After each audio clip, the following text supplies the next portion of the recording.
Lors de la torréfaction, le café développe son arôme incomparable. Le secret réside dans la variation de la température et le temps de torréfaction. Lorsque les grains de café sont versés dans le tambour du torréfacteur, la température à l'intérieur de celui-ci oscille entre 150 et 220 degrés Celsius. Chaque grain contient de l'eau, laquelle passe de l'état liquide à l'état gazeux lorsqu'elle est chauffée. Le volume du grain augmente jusqu'à rompre ses parois. Le bruit alors émis, semblable à celui de l'éclatement du popcorn, donne son nom à cette étape fondamentale de la torréfaction, le first crack. Quelle délicieuse odeur!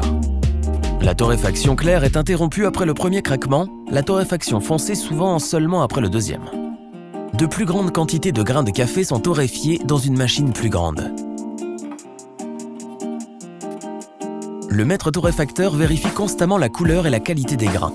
Après tout, un bon café n'est pas une coïncidence.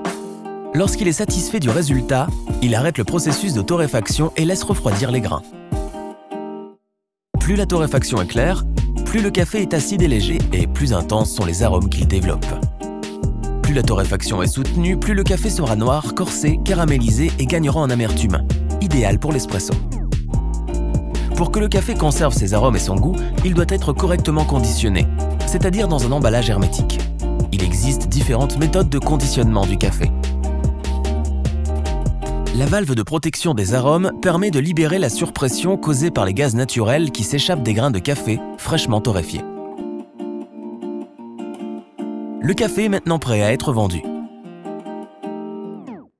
Notre conseil : conservez le café dans un récipient bien fermé dans un endroit frais.